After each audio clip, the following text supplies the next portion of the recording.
Balang araw guys, so under client na naman tayo na Honda Fit, and then ang problema is nag-overheat daw.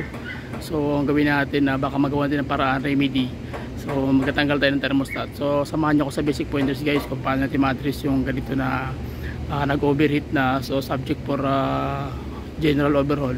Pero malay mo magawa din ng remedyo. So magtatanggalan tayo ng ibang parts, especially yung kanyang thermostat set assembly.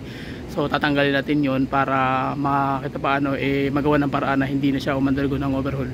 So yun lang yung tanging paraan para maiwasan mo yung pag-overhaul guys, especially sa mga tawag niyan yung nag-overheat sa daan. So ito yung mga remedyo o tawag yan na pamamaraan upang hindi ka gumastos ng malaki. Dahil pag once na gumastos na ng malaki, nag-change na yan, bearing kung na bearing, so malaki ng gasusan guys. So basic pointers pa rin turo ko sa inyo.